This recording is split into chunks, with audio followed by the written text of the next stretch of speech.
নবীর তরিকা যদি আমরা মেনে চলি তাহলে আমরা আল্লাহর ভালোবাসা অর্জন করতে পারবো। আর নবীর ভালোবাসা যদি আমরা ছেড়ে দেই আল্লাহর ভালোবাসা পেতে পারি না। সেই জন্য নবীর সুন্নতগুলোকে আমরা শুনি। দু একটা সুন্নত বলি। ঈদুল ফিতরের দিন, ঈদের দিন মিসওয়াক করে গোসল করবেন, মিসওয়াক করে গোসল করে ঈদগাহে আসা। দ্বিতীয় নাম্বার হচ্ছে সুগন্ধি মাখা, গায়ের মধ্যে আতর সুরমা ওই দিন সুগন্ধি মাখবেন, যত পাবেন সুগন্ধি মাখবেন, এটা একটা সুন্নত। আর হচ্ছে কি, এই যতগুলো জামা কাপড় রয়েছে তার মধ্যে সর্বোত্তম যেটা সেটা সেই দিন পরিধান করবেন।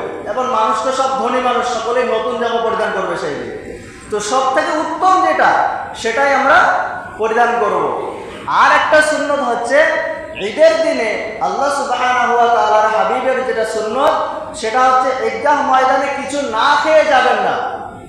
হযরত আব্বাস রাদিয়াল্লাহু তাআলা আনহু থেকে একটা হাদিস আমি দেখলাম, সেখানে দেখা আছে আল্লাহর হাবিব সাল্লাল্লাহু আলাইহি ওয়াসাল্লাম একটা খেজুর বা দুটা খেজুর বা কিছু পরিমাণ পানি খেয়েও ঈদগাহে যেতেন, মানে না খেয়ে যেতেন না। তো আমরা চেষ্টা করব ঈদগাহ ময়দানে যখন যাব না খেয়ে যাব না।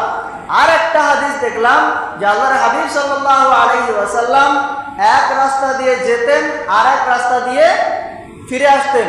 ঈদগাহ ময়দানে যে রাস্তা দিয়ে যাবেন অপর রাস্তা দিয়ে ফিরে আসবেন, এটা একটা আল্লাহর নবীর সুন্নত। আর একটা খাস সুন্নত যেটা আমি বলে দিলাম সর্বপ্রথম, সেটা হচ্ছে সাদকাতুল ফিতর। ঈদের নামাজ পড়তে যে যাবেন, ময়দানে যাওয়ার আগে সাদকাতুল ফিতর আদায় করে দেবেন। সাদকাতুল ফিতর কোনো বাকি রাখবেন না। সাদকাতুল ফিতর যদি বাকি রাখেন তাহলে গরিব মিসকিনের হক আপনি মেরে ফেলেন। গরিব মিসকিনের হক মারবেন না। মানুষের মনে যদি কষ্ট দেন, আপনি ওই টাকাটা না দেওয়ার কারণে মানুষ যদি কষ্ট পায়, এর ফলাফল কিন্তু অনেক খারাপ। সেই জন্য আমরা সেটা পরিশোধ করার চেষ্টা করব। আর যারা গরিব মিসকিন আমরা যারা চিনি, মনে মনে যাদেরকে জানি যে এরা গরিব, এরা ভালোভাবে কিনতে পারে না, জিনিসপত্র কিনতে পারে না, ওদেরকে আমরা সর্বসময় সাহায্য করার চেষ্টা করব।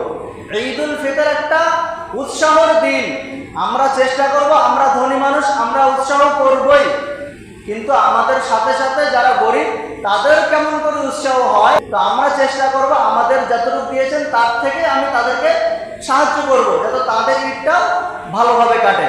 আল্লাহ সুবহানাহু ওয়া তাআলা আমাদের সকলকে এই সুন্নত মোতাবেক জীবন যাপন করার তৌফিক দান করুন। আমিন। ওয়া আখিরু দাওয়ানা আলহামদুলিল্লাহি রাব্বিল আলামিন।